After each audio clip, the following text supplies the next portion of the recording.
Derrick Washington's hands trembled as he stared at Captain Raymond Miller's crimson face. "Get this black mechanic off my aircraft!" now the pilot bellowed. Little did Miller know that tomorrow, Derrick would be introducing himself again as the new Chief Operations Officer with authority to fire any pilot at Atlantic Airways. Before we dive into this shocking story about workplace discrimination and sweet justice, tell us where you're watching from. Hit that like button and subscribe if you've ever witnessed someone underestimate the wrong person. Trust me, you won't want to miss what happens next in this incredible true story. Derrick Washington was not just any aircraft maintenance engineer. At 38 years old, he had earned a reputation throughout the aviation industry as one of the most meticulous and knowledgeable mechanics in the business. With 15 years of experience under his belt, Derrick had saved countless lives through his unwavering commitment to aircraft safety. His journey hadn't been easy. Growing up in Atlanta, Georgia, Derrick had always been fascinated by flight. As a child, he would spend hours at the local library reading books about aerodynamics and aircraft design. His parents, both teachers, encouraged his passion, scraping together enough money to take him to air shows whenever possible. After graduating high school at the top of his class, Derrick secured a full scholarship to Massachusetts Institute of Technology, where he earned his degree in aerospace engineering. Despite graduating with honors, he quickly discovered that the aviation industry wasn't eager to welcome a black engineer into its ranks. Instead of giving up, Derrick enlisted in the Air Force, where he served for 6 years as an aircraft mechanic working on everything from F-16 fighter jets to massive C-17 transport planes. His military service record was impeccable, earning commendations for his attention to detail and innovative solutions to complex mechanical problems. After leaving the military, Derrick found himself fighting an uphill battle in the civilian aviation sector. Despite his superior qualifications and spotless safety record, he was repeatedly passed over for promotions in favor of less qualified white colleagues. Time and again, he was told he lacked leadership qualities or wasn't a cultural fit for management roles. Nevertheless, Derrick persisted, building a reputation that eventually became impossible to ignore. His meticulous work and uncanny ability to diagnose problems that others missed had literally saved lives. There was the time he spotted microscopic stress fractures in an engine mount that would have certainly led to catastrophic failure mid-flight. Or the instance when he identified an incorrectly installed fuel sensor that had somehow passed 3 previous inspections. Just last week, Derrick had received a call that changed everything. Atlantic Airways, one of the largest commercial airlines in the country, had offered him the executive position of Chief Operations Officer. The current COO was retiring, and the airline CEO, Victoria Harrington, had personally reached out to Derrick after hearing about his reputation. The position would give him oversight of all maintenance operations, safety protocols, and flight crews, including pilots. Derrick had accepted immediately, but requested to finish his contract week at Richardson International Airport before starting his new role. He hadn't told anyone about his career change, preferring to complete his current obligations without fanfare. Today was his final day working as a contracted mechanic at Richardson. He had just finished his lunch break when he received an urgent call about Flight 237 to Chicago. The ground crew had reported unusual readings during pre-flight checks, and the pilot had requested a senior mechanic to inspect the aircraft before departure. As Derrick approached the Boeing 737, he nodded at several ground crew members who greeted him with evident respect. He had earned their trust through years of consistent excellence and willingness to share his knowledge. "What seems to be the problem?" he asked Franklin, a young mechanic who was waiting at the aircraft stairs. "Pressure fluctuations in the hydraulic system," Franklin replied, handing Derrick the diagnostic readout. "I ran the standard checks, but I wanted your eyes on this before clearing it. Something doesn't feel right." Derrick studied the numbers, his brow furrowing. "Good call. These readings are within technical limits, but the pattern is concerning." He climbed aboard the aircraft and made his way to the access panel that would allow him to inspect the hydraulic system more thoroughly. Most mechanics would have simply verified the readings were within acceptable parameters and cleared the flight for departure. But Derrick wasn't most mechanics. His inspection methodology exceeded industry standards, incorporating techniques and checks he had developed himself over the years. He knew that commercial pressure often pushed pilots and airlines to minimize delays, sometimes at the expense of thorough safety checks. Derrick refused to cut corners, regardless of the consequences. As he suspected, the hydraulic system showed signs of a potential problem. The primary fluid reservoir was maintaining pressure, but Derrick detected subtle indications of a slow leak in the secondary system, a backup critical for emergency control of landing gear and flight control surfaces. "We need to depressurize and replace this valve assembly," he muttered to Franklin, pointing to a component that showed minute signs of seepage. "If this fails completely at altitude, they'll lose redundancy in their emergency systems." Franklin looked nervous. "Flight's already delayed 40 minutes. Captain's not going to be happy." Derrick straightened up his expression, resolute. Better delayed than down. Little did he know that this commitment to safety was about to create a confrontation that would change the course of his career and the culture of an entire airline. Captain Raymond Miller stomped up the jetway, his uniform immaculate, but his mood dark as a thundercloud. At 52 years old, Miller had been flying commercial aircraft for 3 decades, and his seniority at Atlantic Airways was surpassed by few others. With salt and pepper hair and the confident bearing of someone accustomed to unquestioned authority, Miller cut an imposing figure as he approached the aircraft. Born into aviation royalty as the son of William Miller, a former airline executive who had helped build Transcontinental Airways in the 1980 seconds, Raymond had enjoyed advantages throughout his career that others could only dream of. While most pilots spent years building flight hours in military service or small regional airlines, Raymond had been fast-tracked through training programs thanks to his father's connections. His technical skills were adequate, but his true talent lay in office politics and leveraging his family name. Throughout his career, Miller had accumulated a troubling history of complaints regarding his treatment of crew members, particularly those who weren't white males. No fewer than 7 formal complaints had been filed against him for discriminatory behavior, but all had mysteriously disappeared into administrative black holes or been dismissed as misunderstandings. His family connections and the old boy network of aviation had insulated him from any meaningful consequences. As Miller strode onto the aircraft, First Officer James Chen, a 34-year-old pilot of Taiwanese descent, stood from his seat in the cockpit. "Captain, the mechanics are still working on a hydraulic issue. They've identified," Chen explained, his tone respectful but firm. "They've recommended replacing a valve assembly before takeoff." Miller's face clouded. "We're already 40 minutes behind schedule. Who authorized this additional delay?" "The senior mechanic, sir. He said it's a safety concern with the backup hydraulic system." Without another word, Miller pushed past Chen and marched toward the rear of the aircraft where Derrick was carefully documenting the issue in the maintenance log. Franklin stood nearby, holding the replacement valve assembly. "What the hell is going on here?" Miller demanded, looming over Derrick. "Why isn't my aircraft ready for departure?" Derrick looked up calmly. "Captain Miller, I'm Derrick Washington, Senior Maintenance Engineer. We've identified a slow leak in your secondary hydraulic system. It needs to be addressed before this aircraft can safely depart." Miller's eyes narrowed as he took in Derrick's appearance. "I've got a plane full of passengers and a schedule to maintain. Is this leak currently affecting system performance?" "Not yet, sir, but the pattern indicates imminent failure. If this valve gives out completely during flight—" "I didn't ask for hypotheticals," Miller interrupted. "Is the aircraft currently within operational parameters or not?" Derrick stood to his full height, meeting Miller's gaze directly.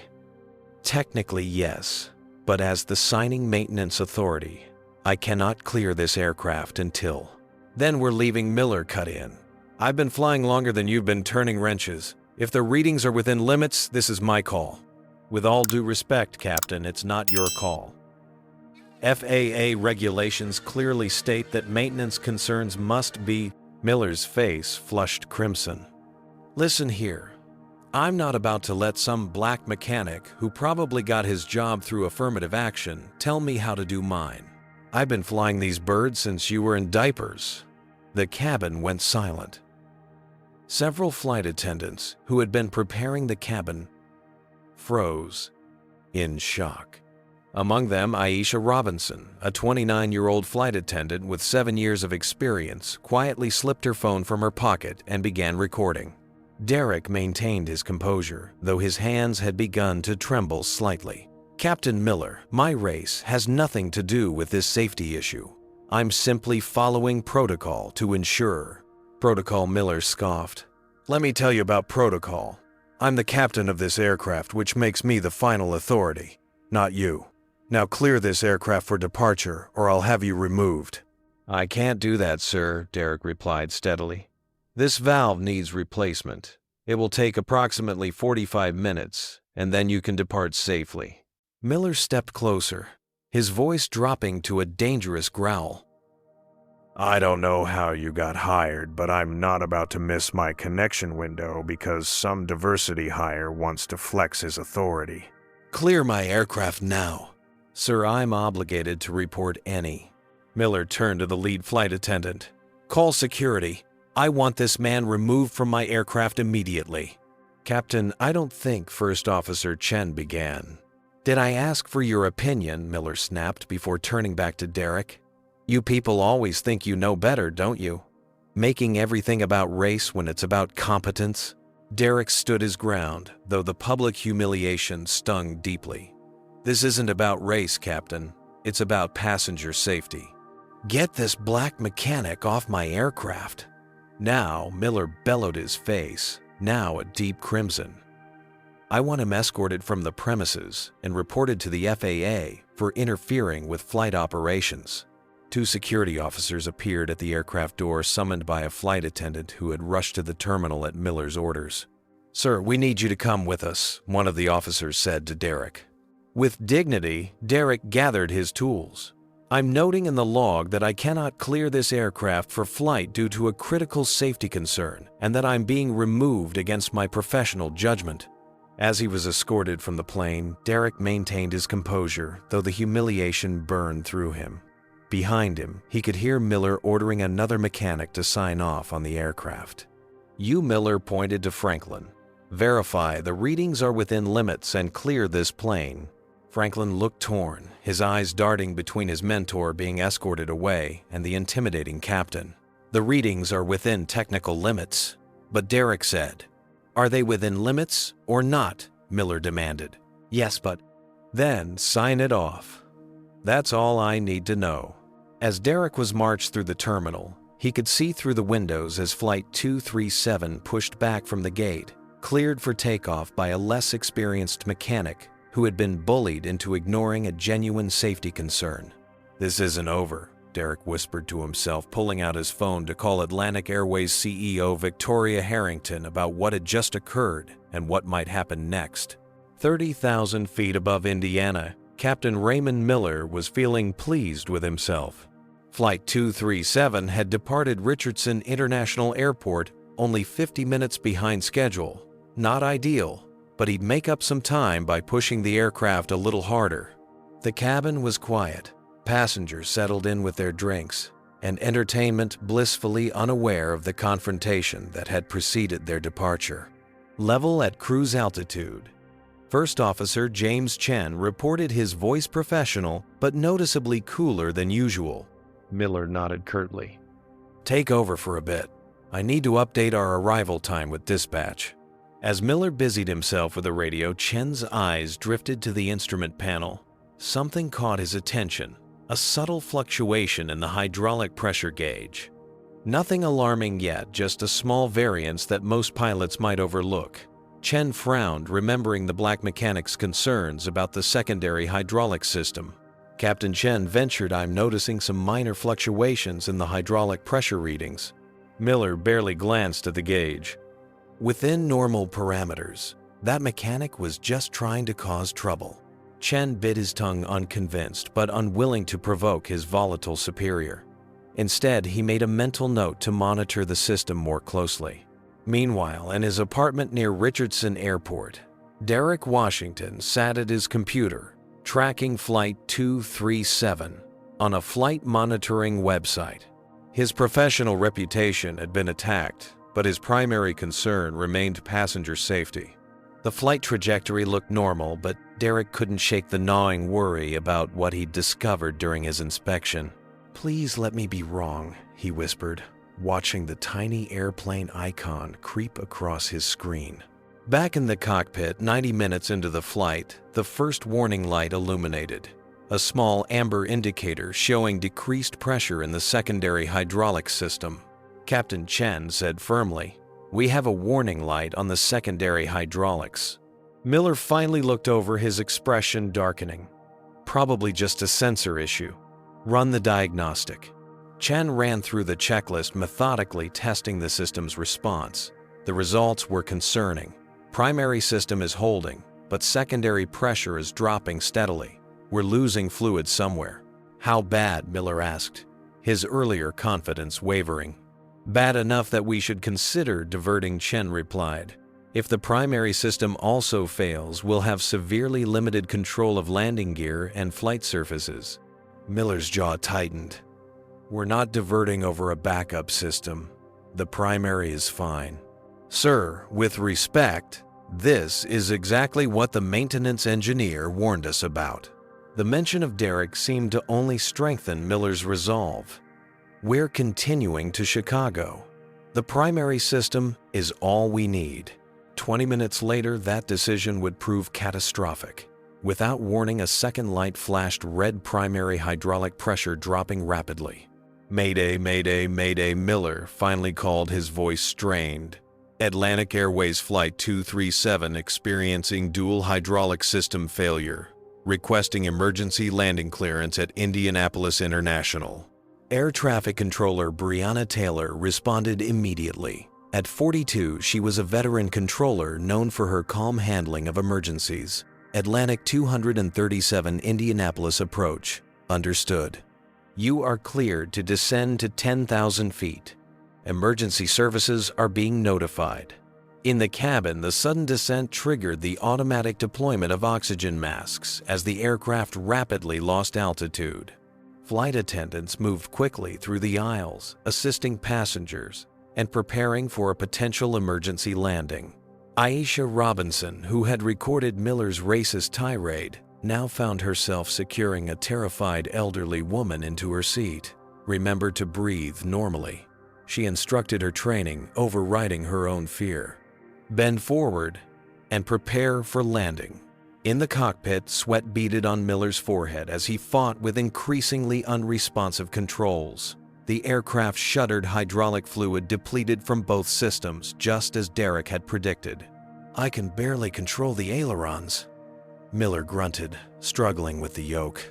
Chen worked rapidly through emergency procedures, attempting to maintain whatever control they could manage. "We need to lower landing gear manually. We won't have normal braking capability." The realization hit Miller like a physical blow. Derrick Washington had been right. The valve he had refused to replace had failed completely, and the resulting pressure surge had damaged the primary system as well.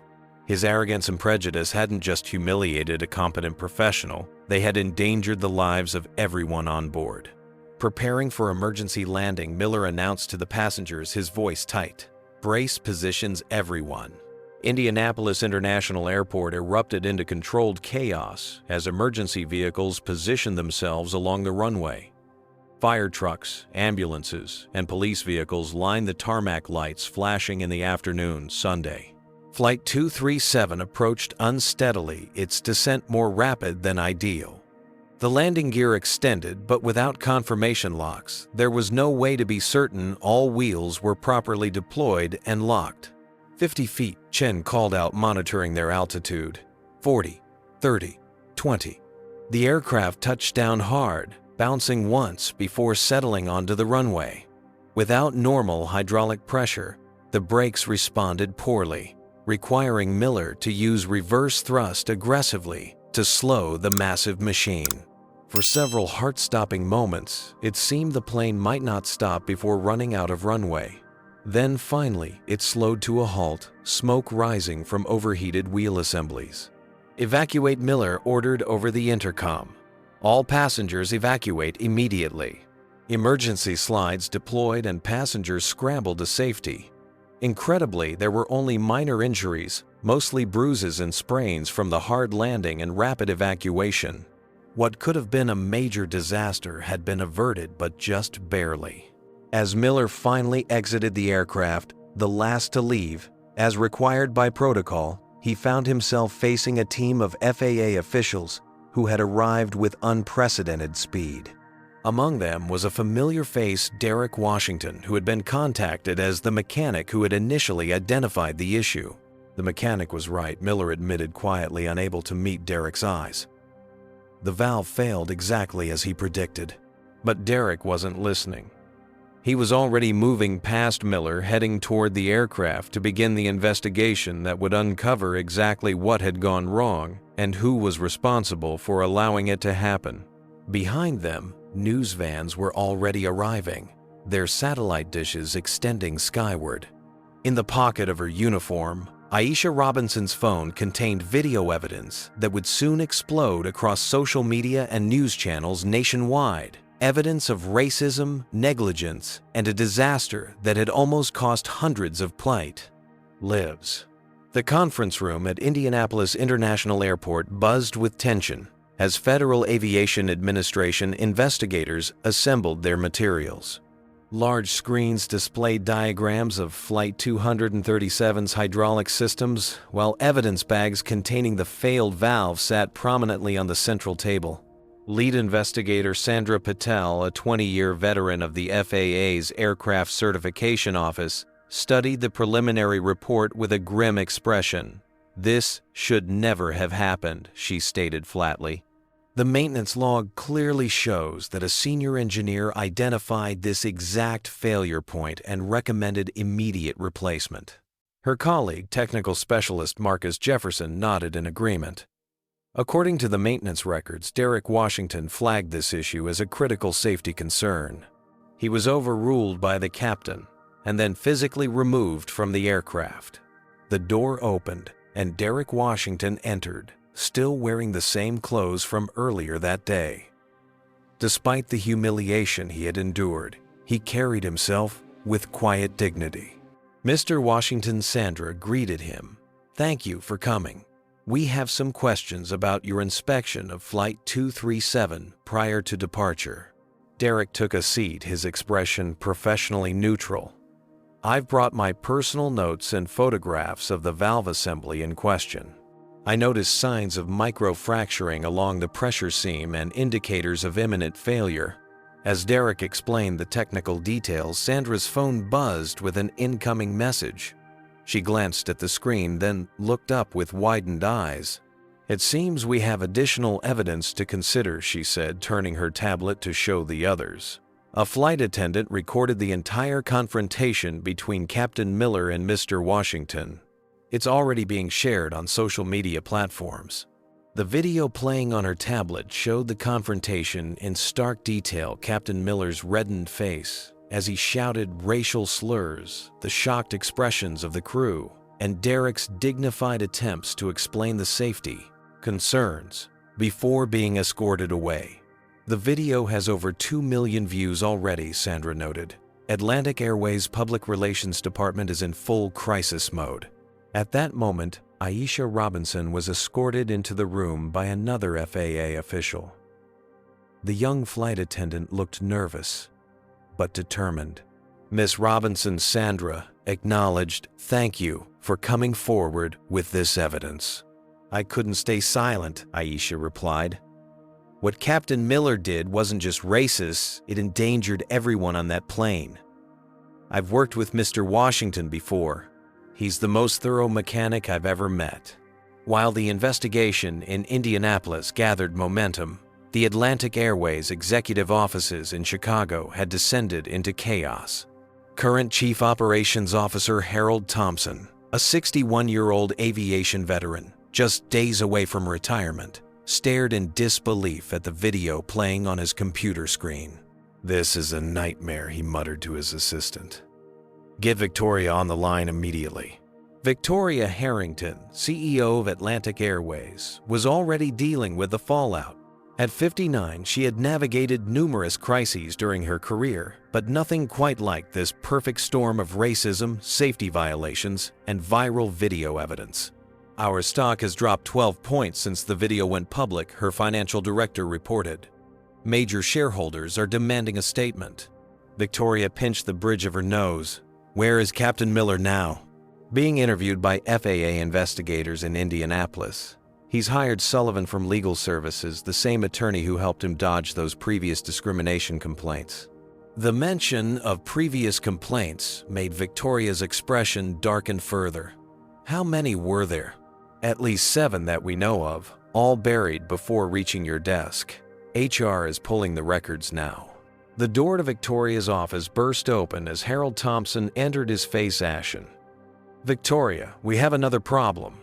The mechanic Miller had removed Derrick Washington. "He's our incoming COO."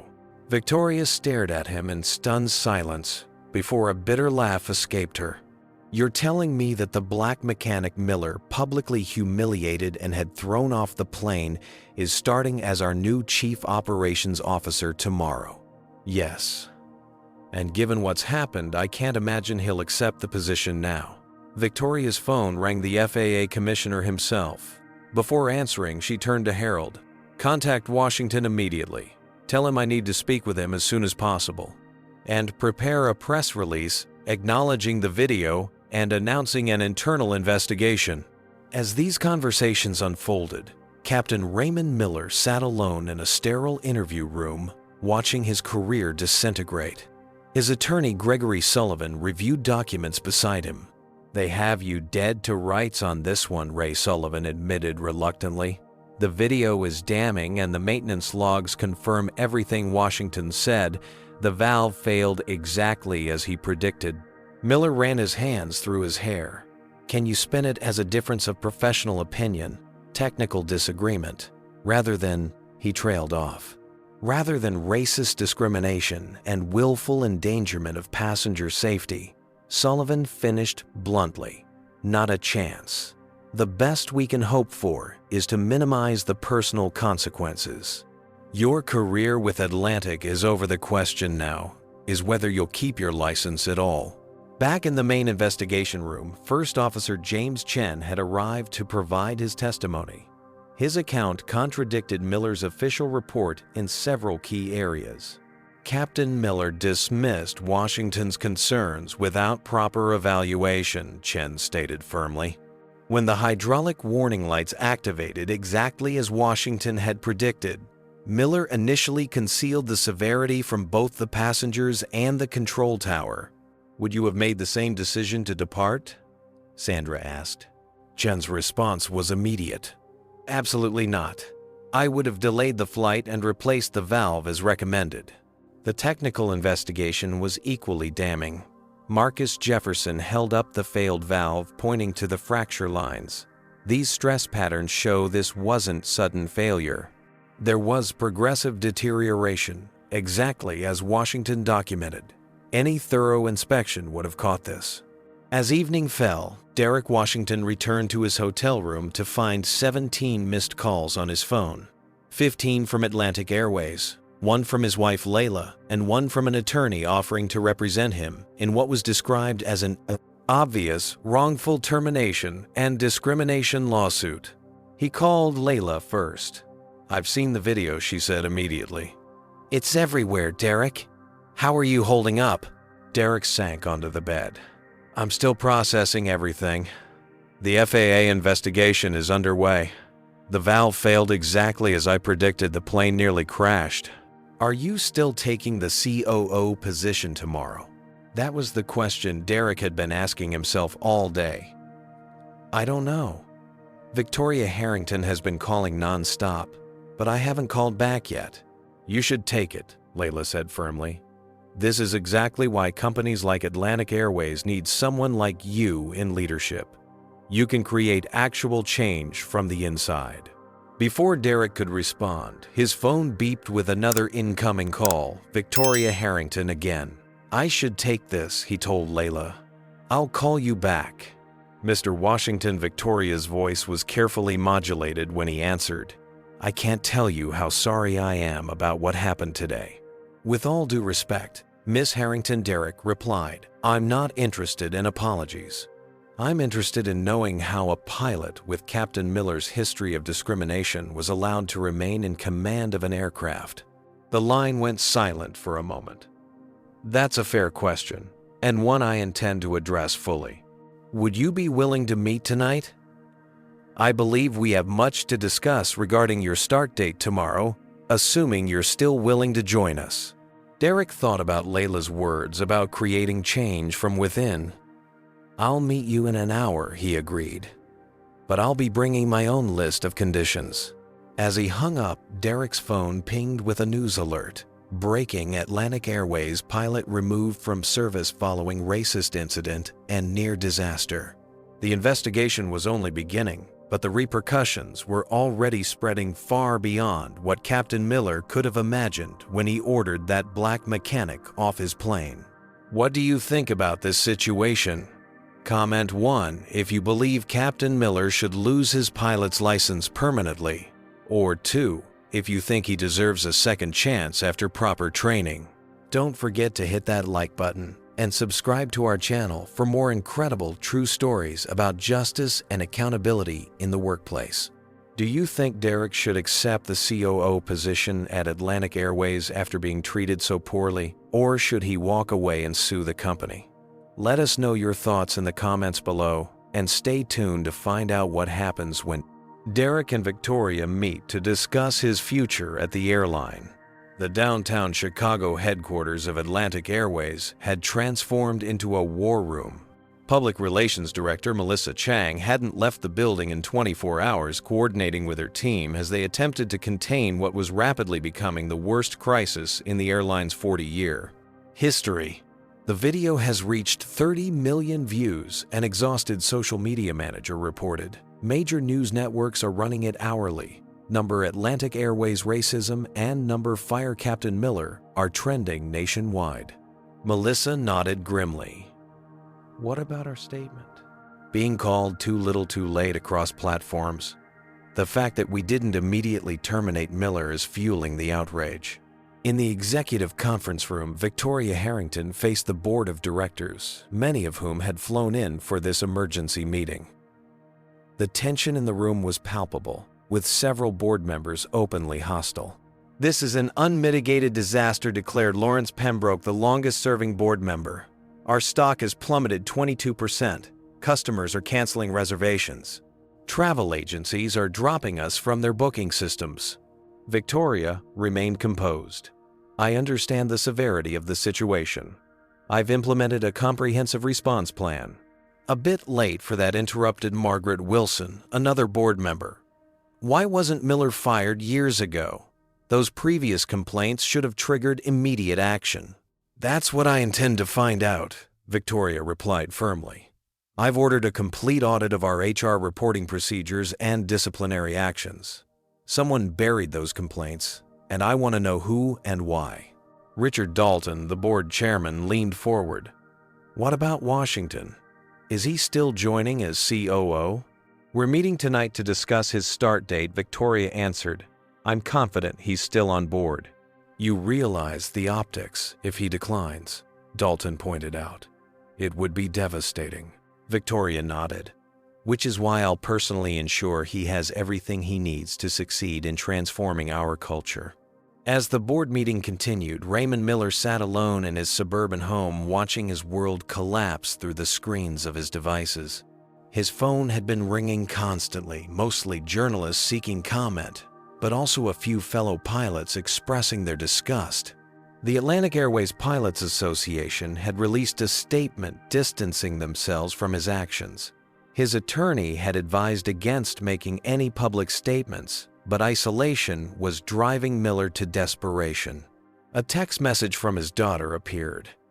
"Dad, what did you do? It's all over my college campus. People are saying horrible things. Miller put his head in his hands. He had always justified his behavior as old school or maintaining standards. Now faced with the consequences, he was beginning to understand the true impact of his prejudice. His phone rang again, his attorney. "The pilots' union is withdrawing support," Gregory Sullivan informed him bluntly. "They've reviewed the evidence and determined that defending you would damage their credibility with the membership and public." "They can't do that," Miller protested. "I've paid dues for 30 years. "They can, and they have. The union contract specifically excludes representation for safety violations and discriminatory behavior. You're on your own for legal fees moving forward." "What about the FAA hearing?" Sullivan's sigh spoke volumes. "Ray, I need to be honest with you. The evidence against you is overwhelming. The FAA has the video, the maintenance logs, Washington's documentation of the valve issue, multiple witness statements, and the physical evidence of the failed component. They're not just looking at suspending your license, they're considering criminal charges for willful endangerment." As Miller processed this grim assessment, Derrick Washington was settling into a private dining room at the Chicago Peninsula Hotel. Victoria Harrington had arranged this neutral location for their meeting away from the chaos at Atlantic Airways headquarters. Victoria arrived precisely on time, accompanied only by Harold Thompson, the outgoing COO. As introductions were exchanged, Derrick noted the exhaustion evident in both executives' faces.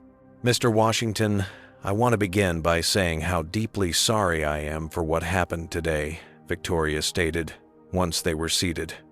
"There is no excuse for Captain Miller's behavior." "I appreciate that," Derrick replied evenly. "But what concerns me more is that Miller's behavior seems to be part of a pattern that Atlantic Airways has previously ignored." Harold Thompson shifted uncomfortably. The previous complaints against Miller never reached the executive level. They were handled, or rather mishandled, at middle management. "That's not reassuring," Derrick countered. "It suggests systemic failures in your reporting structures." Victoria nodded. "You're absolutely right, which is precisely why we need you to take this position. Atlantic Airways requires fundamental change, and you're uniquely qualified to lead that transformation." Derrick considered her words carefully. "Before I make my decision, I need to understand what authority I'll have to implement real changes." Victoria slid a folder across the table. "This is a revised offer letter. It includes expanded authority over safety protocols, hiring and firing decisions, and a direct reporting line to me, bypassing several layers of management. It also includes a substantial signing bonus as inadequate compensation for today's experience." Derrick left the folder unopened. "Money isn't my concern. I need to know if you're genuinely committed to addressing the culture that allowed this incident to occur." "Test me," Victoria challenged. "What do you need to see?" Immediate termination of Captain Miller. Derrick began. A comprehensive audit of all discrimination complaints. Mandatory bias training for all staff, beginning with upper management. Revised safety protocols that prevent captains from overriding maintenance concerns. And a public commitment to these changes. Harold and Victoria exchanged glances before Victoria responded. "Miller has been suspended pending the FAA investigation, but I'll move to terminate him immediately. Everything else you've mentioned is already in motion." For the next hour, they discussed the details of Derrick's proposed changes. By the time dinner arrived, a tentative plan had formed, assuming Derrick accepted the position. "You understand that taking this role means stepping into a firestorm," Harold warned. "The media attention will be intense." Derrick nodded. "I'm not afraid of pressure. I'm concerned about resistance from within the organization." "There will be resistance," Victoria acknowledged. "Change is never easy, especially in an industry as traditional as aviation, but you'll have my full support." As their meeting concluded, Derrick still hadn't given his final answer. "I'll let you know my decision by morning," he promised. Meanwhile, the FAA investigation had expanded dramatically. Investigators were reviewing not just Flight 237's near disaster, but every flight Miller had captained over the past 5 years looking for other potential safety violations. "We found 3 previous incidents that were never properly reported," Sandra Patel informed her team, all involving mechanical issues that Miller overruled or ignored. "The pattern is consistent," Marcus Jefferson agreed. Miller repeatedly dismissed safety concerns raised by maintenance staff, particularly minority staff members. As these various crises unfolded simultaneously, passenger lawsuits had already begun to materialize. By midnight, 4 separate law firms had filed class action suits on behalf of Flight 237's passengers, citing negligence, emotional distress, and corporate failure to enforce safety regulations. Back at his hotel, Derrick finally called his wife. "I think I'm going to accept the position," he told Layla.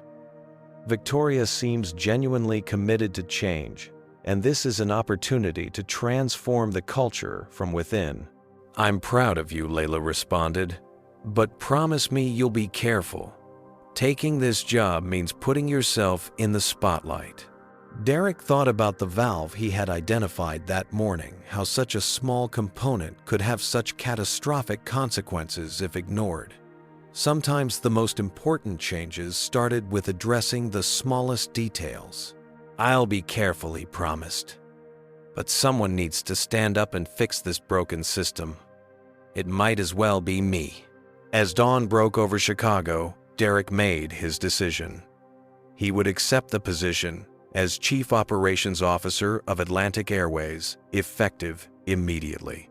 What he didn't know was that his first day would bring him face to face with Captain Raymond Miller, one more time, a confrontation that would shock everyone involved. The Atlantic Airways headquarters buzzed with nervous energy as employees arrived for what everyone knew would be no ordinary Monday. News vans lined the street outside journalists, hoping to catch a glimpse of the key players in the unfolding drama. Security had been doubled, carefully checking IDs as staff entered the building. Derrick Washington arrived at precisely 7:30 a.m., dressed in a tailored Navy suit with a confidence that belied the butterflies in his stomach. Victoria Harrington met him in the lobby, flanked by her executive assistant and the company's general counsel. "Ready for this?" she asked quietly. Derrick nodded. "As ready as I'll ever be." The executive floor was unusually crowded when the elevator doors opened. Word had spread about the new COO's arrival, and curiosity had drawn many employees from their normal workstations. Some faces registered shock as they recognized Derrick from the viral video. The black mechanic who had been humiliated and removed from Flight 237 was now arriving as their new boss. "We'll be making the formal announcement at 9, Victoria explained as they walked the corridor to Derrick's new office. "Harold's waiting to brief you on immediate priorities." Harold Thompson stood when they entered, extending his hand with genuine warmth. "Welcome aboard officially. I've prepared transition documents and scheduled meetings with your direct reports throughout the day." Derrick surveyed the spacious corner office, a far cry from the maintenance hangar where he had spent most of his career. "Thank you. I appreciate your help with the transition." As Victoria excused herself to prepare for the company-wide announcement, Harold lowered his voice. "There's something you should know. Captain Miller is in the building." Derrick's expression remained neutral, though his pulse quickened. "Why?" He demanded a meeting with Victoria before the termination becomes official. "Security is keeping an eye on him in the waiting area." Derrick considered this information. "I'd like to be present for that meeting." Harold looked surprised. "Are you sure that's wise?" "Probably not," Derrick admitted. "But it's necessary. This needs to be resolved face to face." At 8:45, 15 minutes before the scheduled announcement, Victoria's assistant appeared at Derrick's door. "Miss Harrington would like you to join her. Captain Miller is insisting on speaking with her." Derrick followed the assistant to Victoria's office, mentally preparing himself for the confrontation. When he entered, Miller's back was to the door as he spoke animatedly to Victoria. "This suspension is completely unwarranted," Miller was saying. I made a judgment call based on 30 years of experience. The mechanic's report indicated readings within acceptable parameters. The video evidence suggests otherwise, Victoria replied coolly. You dismissed critical safety concerns and used racial slurs against a senior maintenance engineer. The video doesn't show the whole story, Miller insisted. Washington was being insubordinate and causing unnecessary delays. As for the language, it was the heat of the moment. I'm not racist. Perhaps you should explain that to Mr. Washington yourself, Victoria said, nodding toward the door. Miller turned his confident expression faltering as he recognized Derrick. What's he doing here? Victoria stood. Captain Miller, allow me to introduce Derrick Washington, Atlantic Airways' new Chief Operations Officer, effective immediately. The color drained from Miller's face as understanding dawned. COO, but he was just a mechanic. Mr. Washington holds an aerospace engineering degree from MIT, served 6 years in the Air Force, maintaining fighter aircraft, and has 15 years of commercial aviation experience, Victoria stated. He is eminently qualified for this position, a position that gives him authority over all flight operations, including the conduct of pilots. Miller stared at Derrick in disbelief, the full implications sinking in. The mechanic he had humiliated and removed from his aircraft was now his superior with the power to determine his professional fate. This is some kind of joke, Miller muttered. It's no joke, Captain Derrick replied calmly. I accepted this position last night after your actions nearly resulted in the loss of Flight 237. Miller's shock gave way to desperate backpedaling.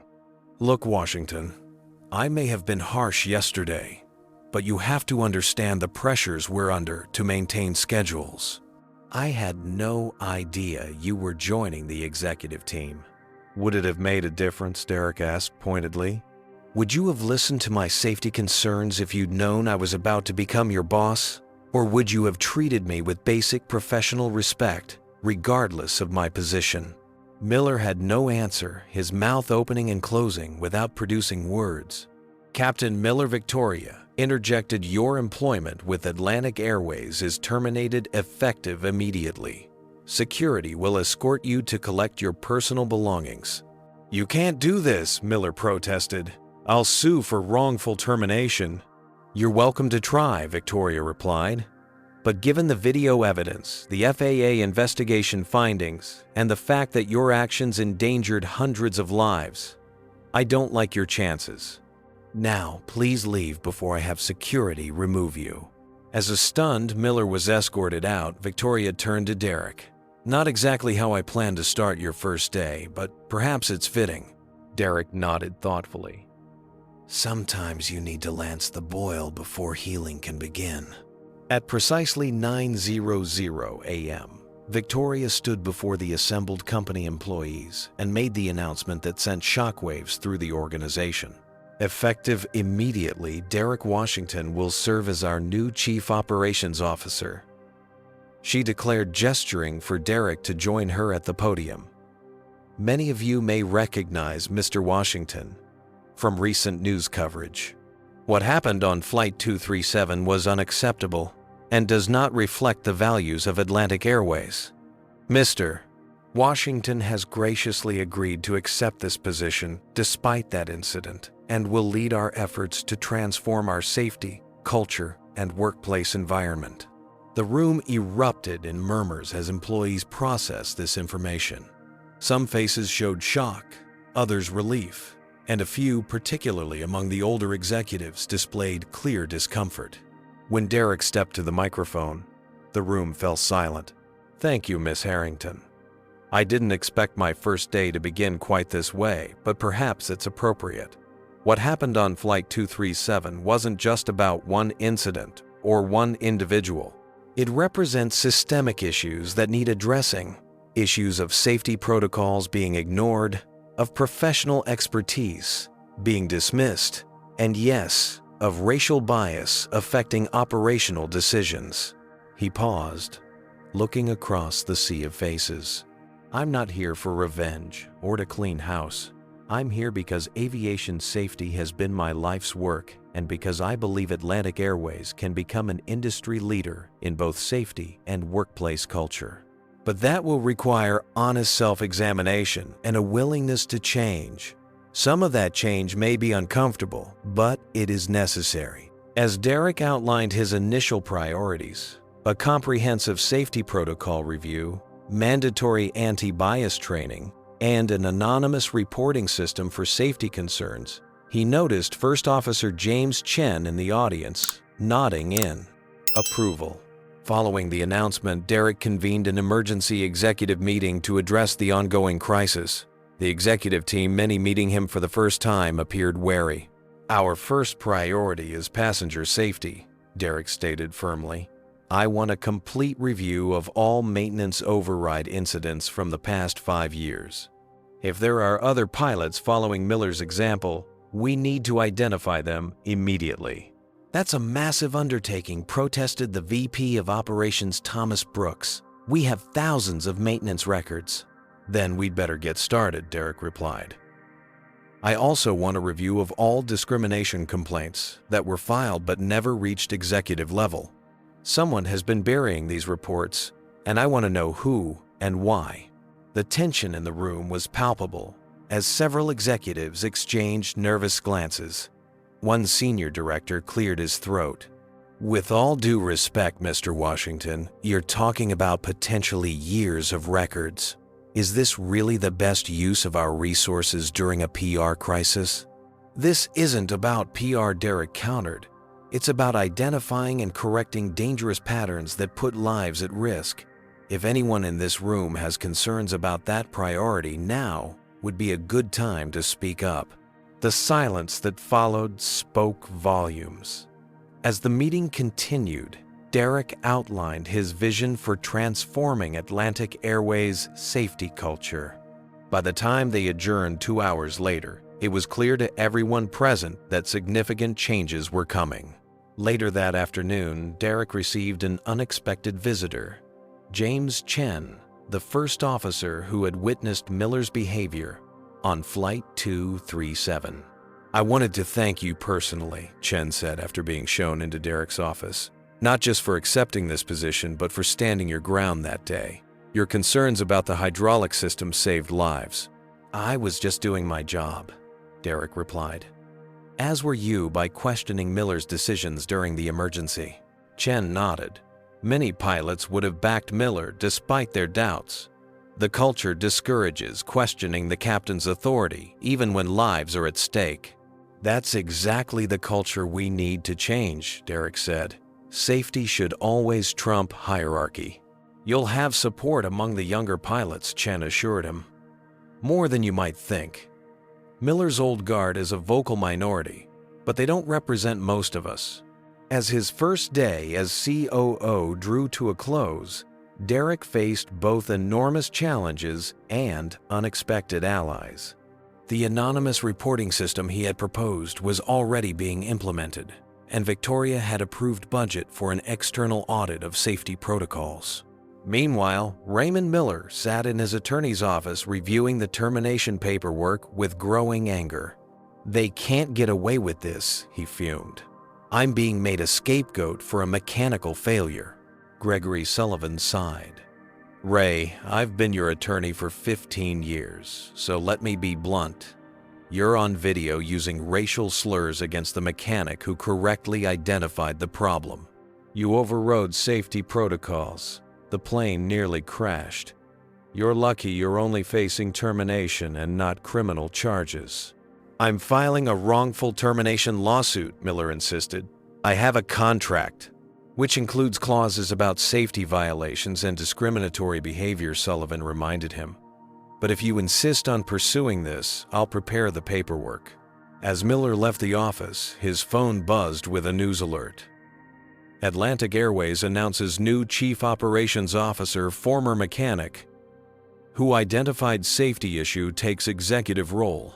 The image accompanying the article showed Derrick Washington standing confidently beside Victoria Harrington at the morning's press conference. Miller's stomach churned with the bitter recognition that his career of 30 years had been undone by his own prejudice, and the man he had dismissed and humiliated now held the power he had once wielded so carelessly. The Atlantic Airways headquarters auditorium had been converted into a formal hearing room. A long table faced rows of chairs, with a podium positioned to one side. The company's logo hung prominently on the wall, a once proud symbol now tarnished by recent events. 3 weeks had passed since Derrick Washington's appointment as Chief Operations Officer. In that time, he had initiated sweeping changes to the airline's safety protocols and reporting procedures. Today marked another significant milestone, Raymond Miller's disciplinary hearing. Although Miller had already been terminated, the hearing served multiple purposes, documenting the formal reasons for his dismissal, establishing facts for the ongoing FAA investigation, and demonstrating Atlantic Airways' commitment to transparency in addressing the incident. The room filled quickly. Board members, executives, legal representatives, and key witnesses took their assigned seats. Miller arrived with his attorney, both men in somber suits, their expressions grim. Derrick sat with Victoria Harrington and the company's general counsel, reviewing documents one final time before the proceedings began. At precisely 10:00 a.m., Board Chairman Richard Dalton called the hearing to order. This disciplinary hearing has been convened to review the actions of Captain Raymond Miller during the incident involving Flight 237 on April 15th, and to establish a formal record of Atlantic Airways' findings and response. Dalton announced, "While Captain Miller's employment has been terminated, this hearing will determine whether additional actions are warranted, including potential legal referrals or industry notifications." Miller stared straight ahead, his jaw clenched. The hearing began with a technical review of the hydraulic system failure. Maintenance engineers presented detailed analyses confirming Derrick's original assessment. The valve had shown clear signs of imminent failure that should have triggered immediate replacement. Next came testimony from flight crew members who had witnessed the confrontation. Flight attendant Aisha Robinson described what she had observed. Captain Miller became immediately hostile when Mr. Washington explained the hydraulic issue she recounted. He dismissed the concerns without proper evaluation and made several comments specifically referencing Mr. Washington's race, including suggesting he had only been hired through affirmative action. "And you recorded this interaction?" the hearing officer asked. "Yes," Aisha confirmed. "I was concerned by the captain's behavior and worried about passenger safety if the aircraft departed without addressing the maintenance issue." First Officer James Chen provided particularly damning testimony regarding Miller's conduct during the flight emergency. "When the hydraulic pressure warning first appeared, Captain Miller ordered me not to log it," Chen stated. "He delayed informing air traffic control about the severity of our situation for approximately 12 minutes, during which time the secondary system failed completely. His decisions directly compromised our ability to execute a safe emergency landing." As the technical and eyewitness testimonies continued, Miller's expression darkened. During a brief recess, he confronted his attorney in a side room. "They're crucifying me in there," he hissed. "Where's the evidence about the valve readings being within technical limits?" "Ray, those readings were within limits because the system hadn't completely failed yet," Sullivan explained patiently. "Washington correctly identified signs of imminent failure that you chose to ignore. The physical evidence supports his assessment 100%. The afternoon session focused on Miller's history with the airline. Human Resources Director Patricia Coleman presented findings from her department's internal investigation. "Our review has uncovered 7 formal complaints against Captain Miller for discriminatory behavior over the past 12 years," she reported. These complaints came from crew members of various backgrounds, including 3 African American flight attendants, 2 Hispanic mechanics, an Asian American co-pilot, and a Middle Eastern ground crew supervisor. "What happened to these complaints?" Dalton asked. Coleman looked uncomfortable. "None reached the executive level for review. 5 were dismissed due to insufficient evidence, and 2 were resolved with verbal warnings that were never documented in Captain Miller's permanent file. Who made these determinations? Former Fleet Manager Edward Simmons handled 4 cases. The others were addressed by various middle managers who have since left the company. The implication was clear: a network of protection had existed for pilots like Miller, keeping complaints from reaching levels where meaningful action might be taken. When Miller finally took the stand to defend himself, his composure had visibly deteriorated. Gone was the confident captain who had ordered Derrick Washington removed from his aircraft. In his place sat an increasingly desperate man watching his career and reputation disintegrate. I acknowledged that my language during the incident was inappropriate. Miller began reading from a prepared statement. The pressure of maintaining schedule compliance and ensuring on-time performance created a stressful environment. However, my decisions were based solely on my professional judgment regarding flight safety, not racial bias. Yet you specifically referenced Mr. Washington's race during your confrontation, the hearing officer pointed out. Comments made in the heat of the moment don't reflect my true character or beliefs, Miller insisted. What about the 7 previous complaints of discriminatory behavior Dalton pressed? Were those all heat-of-the-moment incidents as well? Miller's facade began to crack. Those complaints were investigated and resolved according to company procedures. Procedures that appear to have been designed to protect pilots like yourself rather than address legitimate concerns, Dalton observed. As questioning continued, Miller's responses became increasingly defensive and contradictory. When presented with the maintenance logs and photographic evidence of the valve degradation, he insisted he couldn't be expected to second-guess qualified mechanics, directly contradicting his actions on the day of the degradation incident. The breaking point came when asked about his decision to delay reporting the hydraulic failure to air traffic control. I was managing a complex situation using my 30 years of experience. Miller snapped. I didn't need some diversity hire mechanic or foreign co-pilot telling me how to fly my aircraft. The room fell silent. Miller's attorney closed his eyes in defeat. Would you care to clarify that statement? Captain Miller Dalton asked quietly. Miller seemed to suddenly realize what he had said. His face flushed, but rather than retreating, he doubled down. Look, I've spent my entire career watching standards being lowered to accommodate people who wouldn't have made it through training in my day, he said bitterly. When Washington approached my aircraft, I saw another example of someone promoted beyond their capabilities to fill some quota. Was I wrong about him specifically? Maybe, but the problem is real. By the time Miller finished his testimony, he had revealed more about his prejudices than any evidence could have demonstrated. The board's decision was unanimous, not only upholding his termination, but also recommending that the FAA permanently revoke his pilot's license and that criminal charges be considered for willful endangerment. As the hearing concluded, Miller stormed out, ignoring reporters gathered outside. His attorney remained behind, approaching Derrick with an unexpected request. Mr. Washington, my client would like to meet with you privately, Sullivan said. I've advised against it, but he insists. Derrick considered the request carefully. What's the purpose of this meeting? He didn't share that with me, Sullivan admitted, but I suspect he's finally beginning to understand the magnitude of his actions. After consulting with Victoria and their legal team, Derrick agreed to a brief meeting the following day with attorneys present. Meanwhile, the changes Derrick had implemented were already showing results. The anonymous reporting system had revealed several other problematic employees, including 2 senior pilots with patterns of behavior similar to Miller's.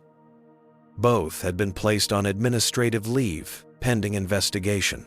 The airline's pilots and crew had largely embraced the new safety-first culture.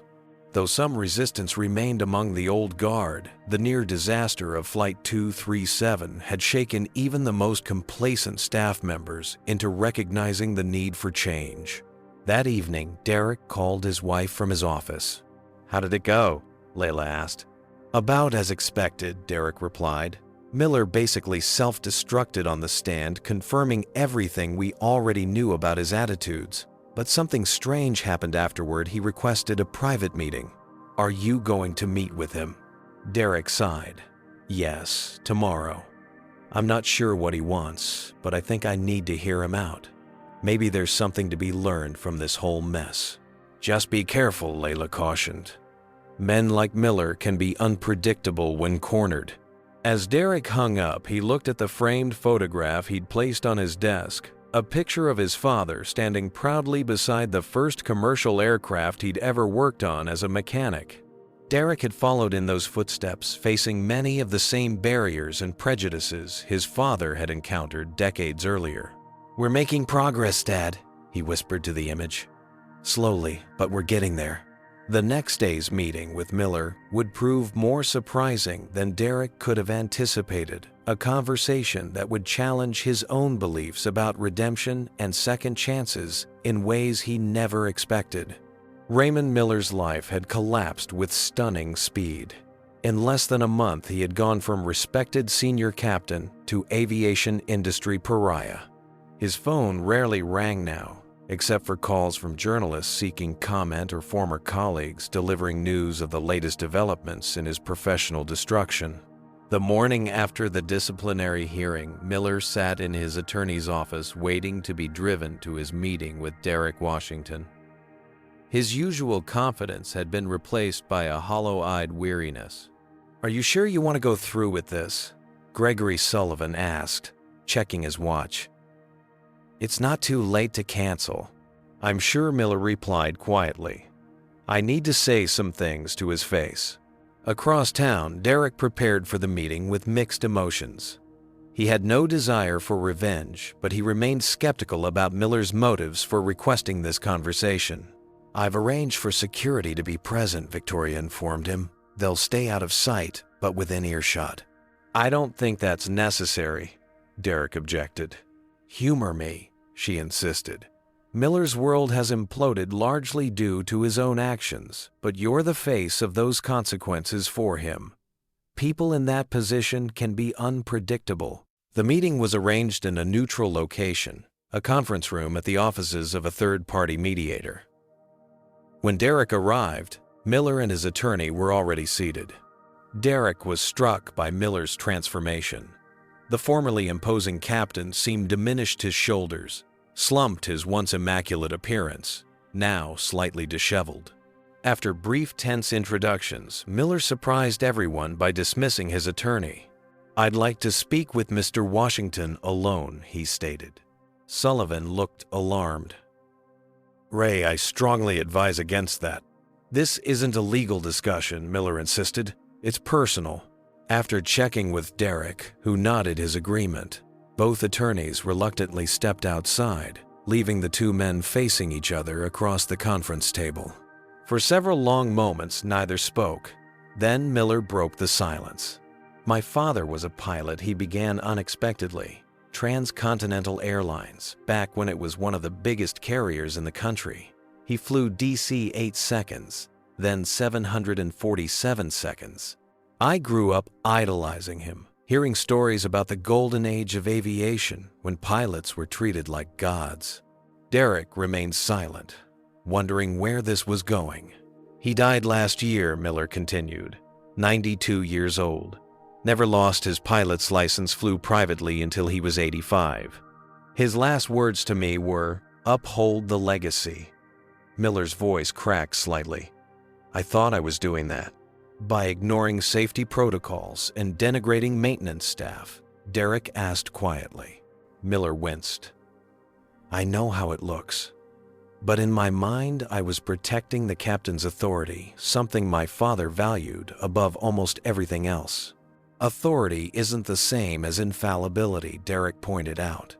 No one person, regardless of rank, should have the power to override safety systems designed to protect hundreds of lives.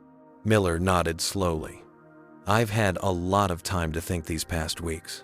When I saw that valve, all I could see was another delay, another hit to my on-time performance metrics.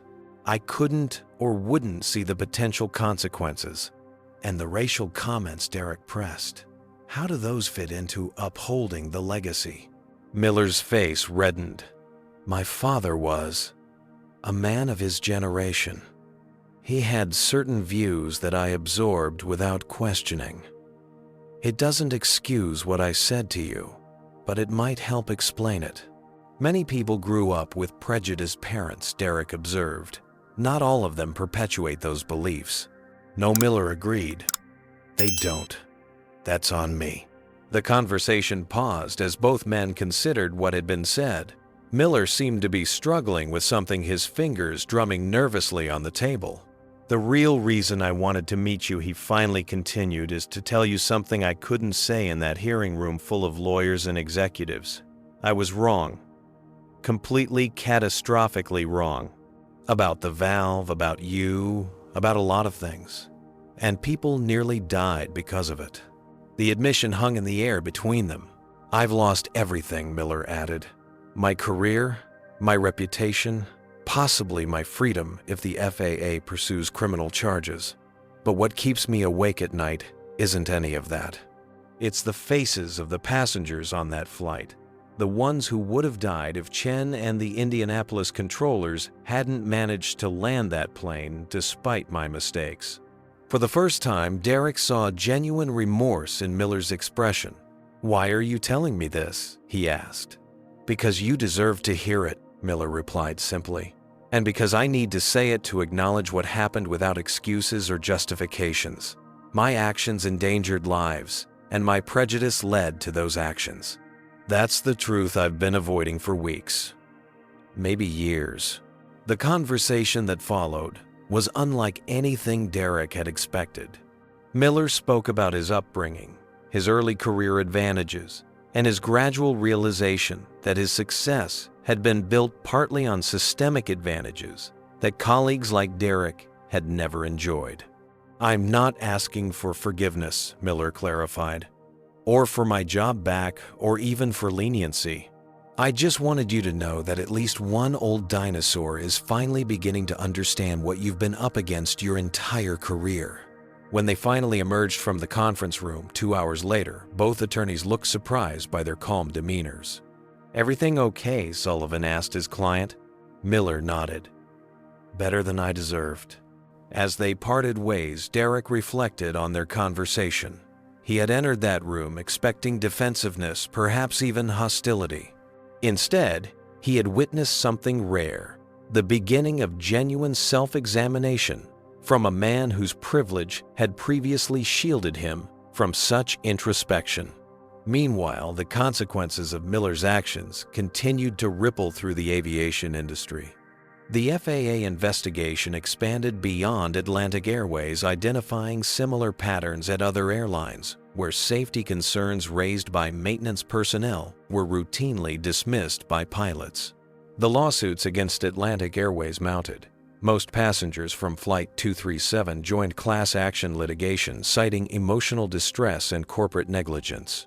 The airline's insurance premiums skyrocketed, and competitors began advertising their superior safety records to attract nervous travelers.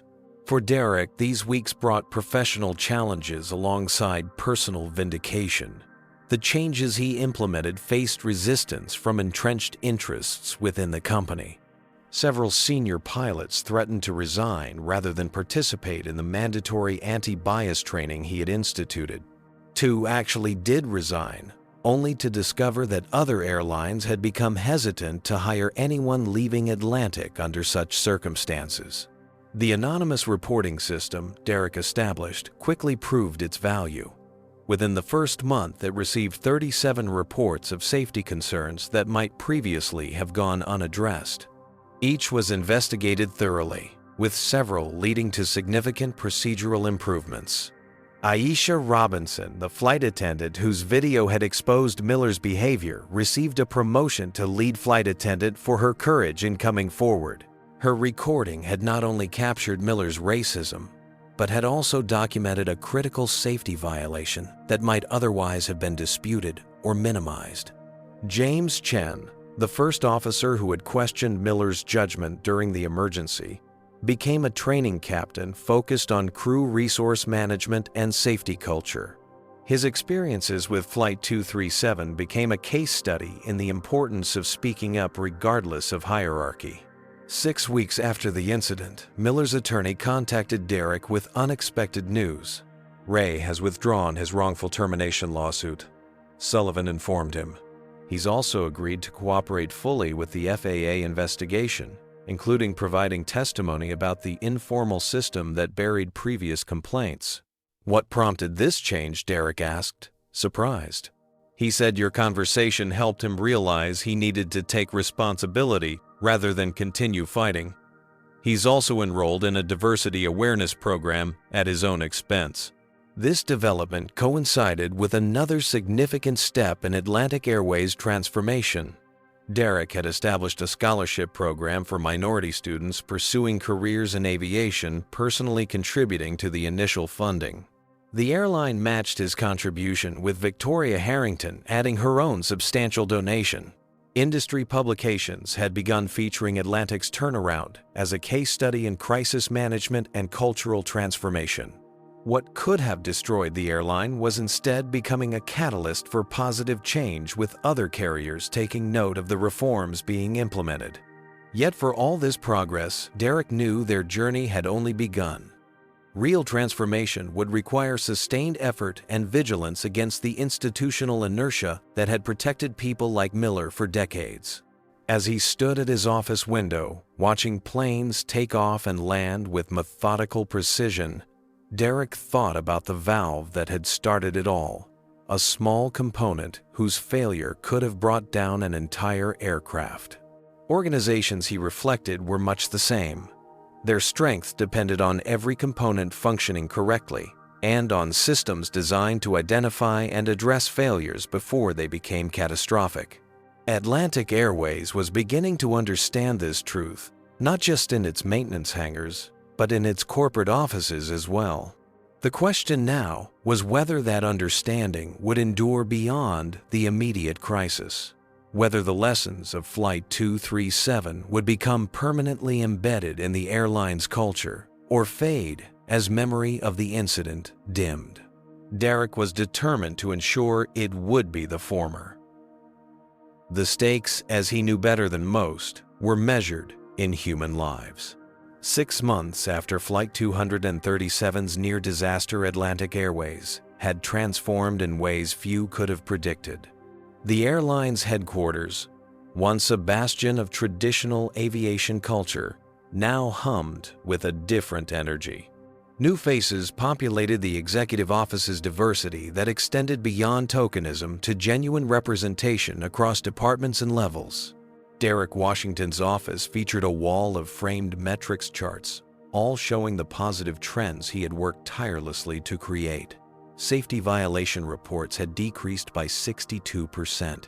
On-time performance had actually improved, contradicting those who had argued that stricter safety protocols would cause delays.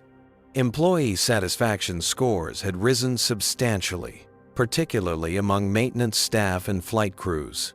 This morning, Derrick reviewed final preparations for his most significant public appearance since assuming the COO position, addressing the graduating class of the National Aviation Academy, where the next generation of pilots and mechanics received their training. His speech had gone through multiple drafts, each refining his message about transforming industry culture. A knock on his door interrupted his review. Victoria Harrington entered carrying a newspaper.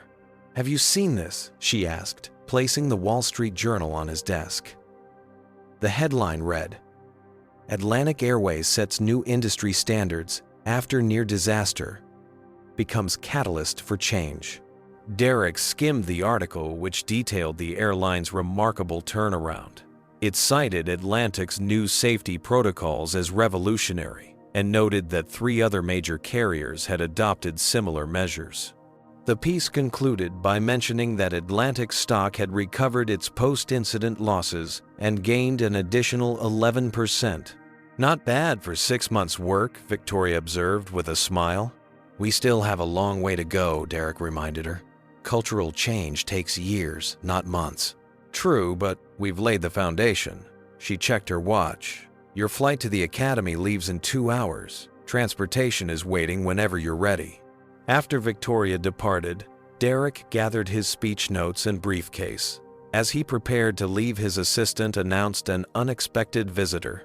First Officer James Chen, now Captain Chen, following his promotion to training captain. James Derrick greeted him warmly. "What brings you here? I thought you were leading a simulation session today."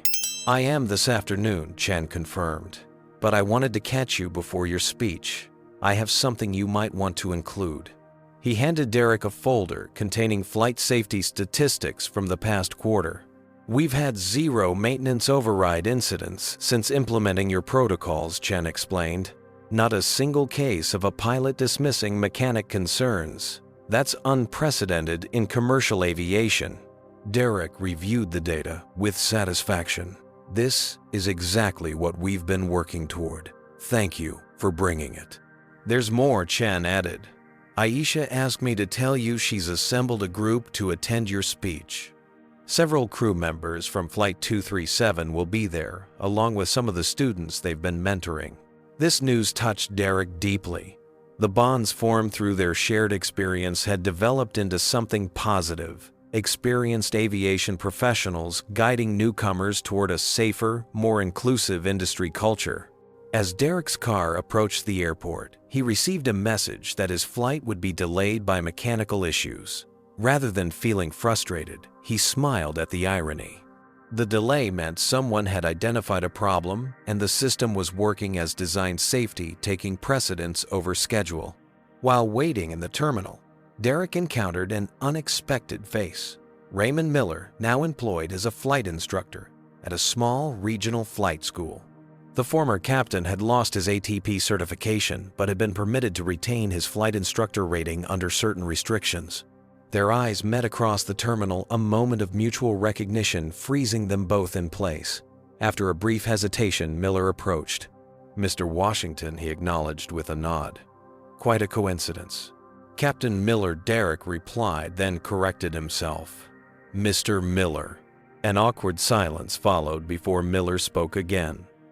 "I saw you're speaking at the academy graduation. I have a student in that class, actually." "You're teaching again?" Miller nodded. "At Clear Sky Flight Academy. Basic instruments and safety procedures, ironically enough. It's humbling, starting over at my age." Derrick studied the man before him, a shadow of the imperious captain who had ordered him off Flight 237. Miller had lost weight, and the arrogance had disappeared from his bearing. "How's it going?" Derrick asked, genuinely curious.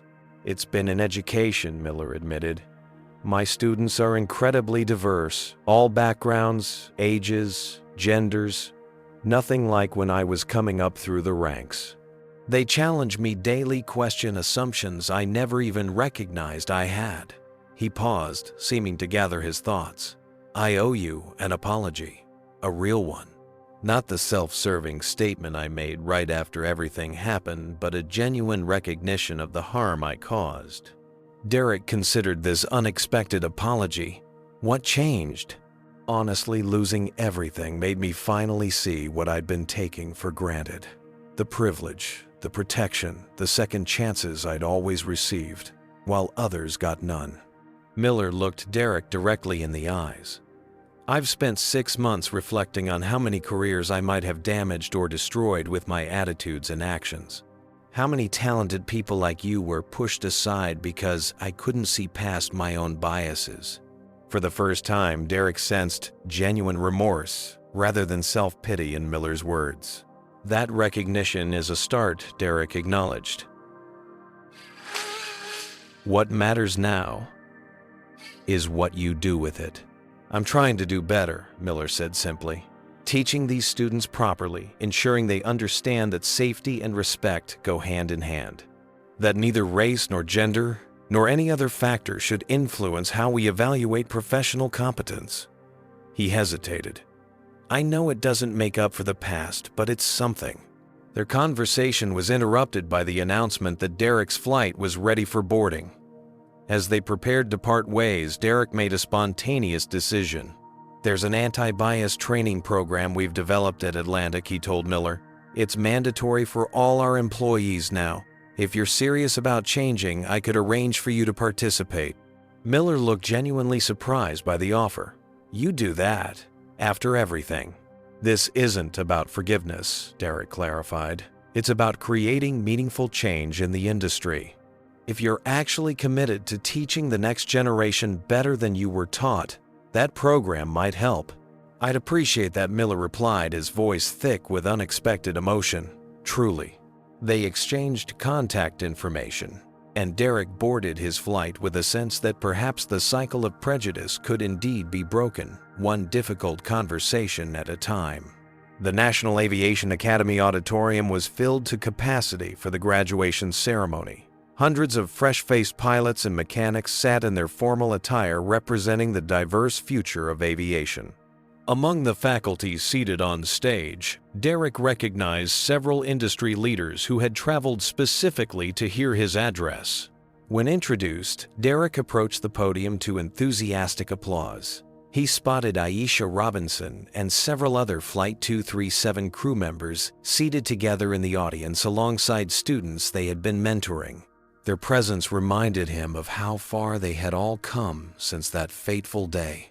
1 year ago, Derrick began. I was an aircraft maintenance engineer doing what I'd been trained to do, identifying a potentially catastrophic hydraulic failure before it could endanger lives.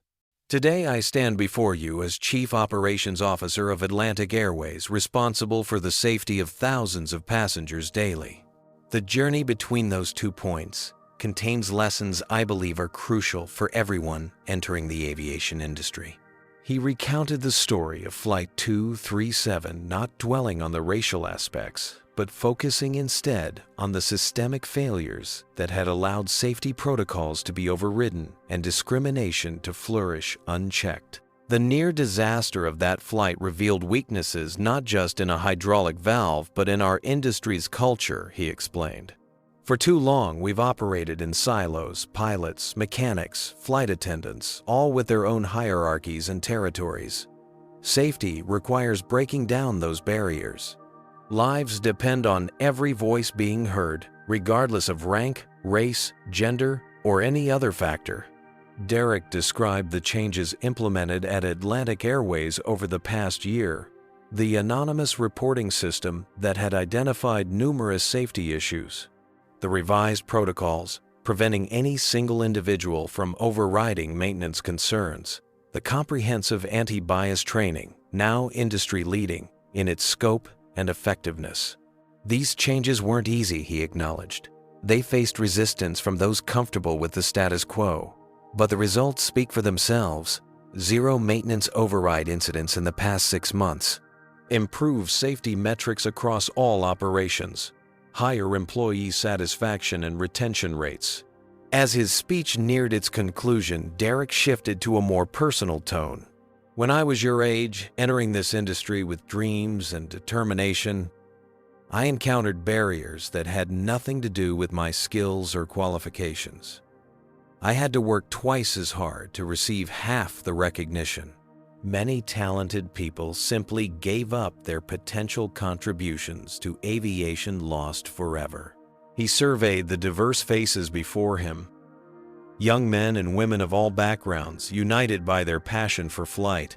Your generation has the opportunity to build a different kind of aviation culture. One where safety truly comes first. Where merit matters more than connections. Where everyone's expertise is valued regardless of their background. The incident on Flight 237 could have ended in tragedy.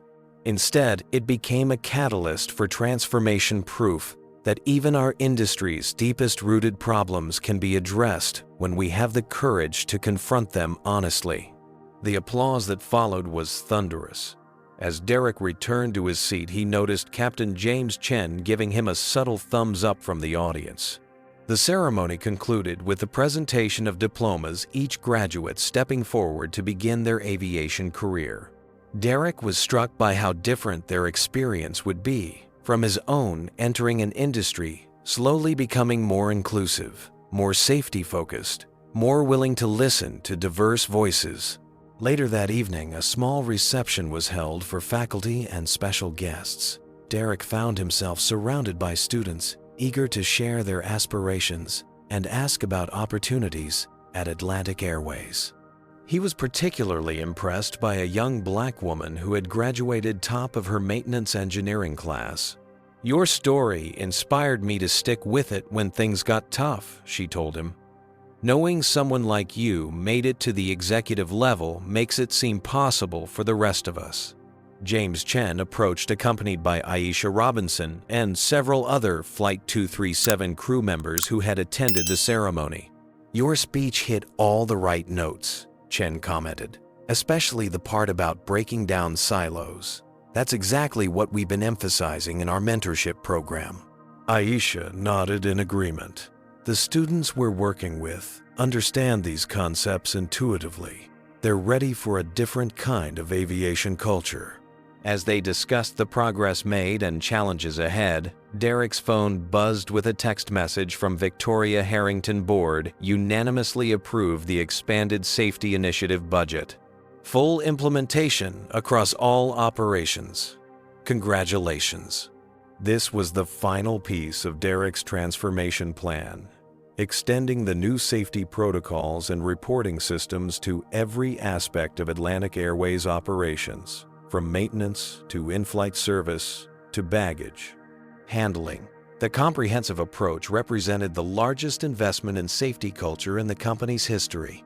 1 year after the incident that had nearly ended in disaster, Atlantic Airways had become the industry leader in both safety practices and workplace diversity. Other airlines had begun adopting similar policies, recognizing that the changes implemented by Derrick weren't just morally right, but made sound business sense, reducing incidents, improving employee retention, and rebuilding consumer trust. As the reception drew to a close, Derrick found a quiet moment to call his wife, Layla. "How did it go?" she asked. "Better than I could have imagined," Derrick replied. "These students understand what we're trying to build.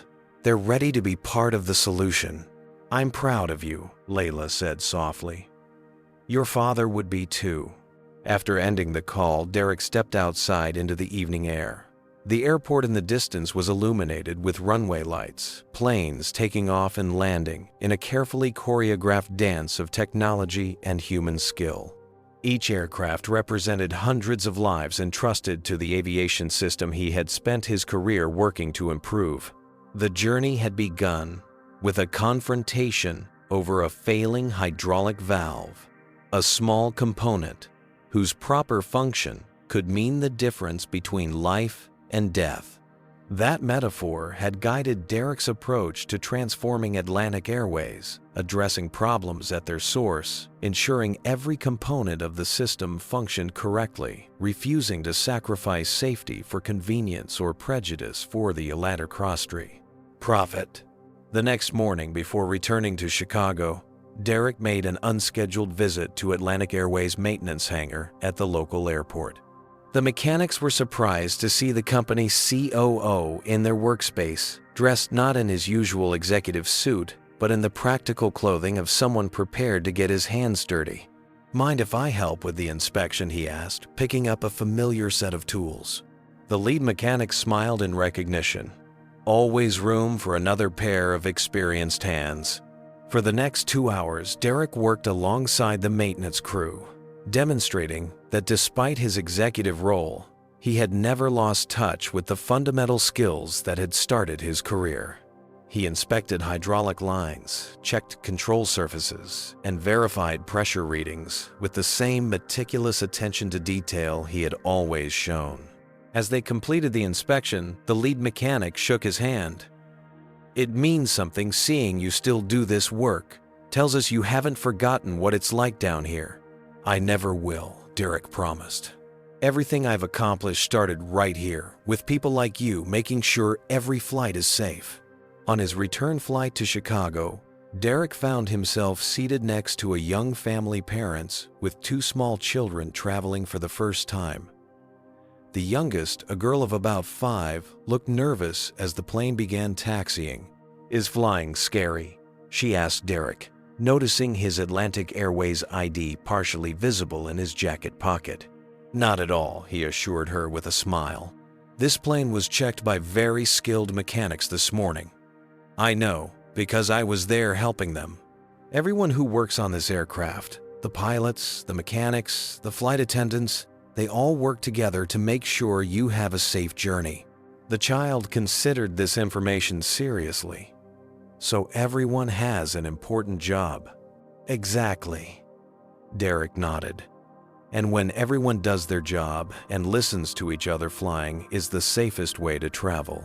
As the plane lifted smoothly into the sky, Derrick watched the girl's nervousness transform into wonder. Her journey was just beginning, but thanks to the changes sparked by Flight 237, she was flying in a safer, more inclusive aviation world than had existed a year before.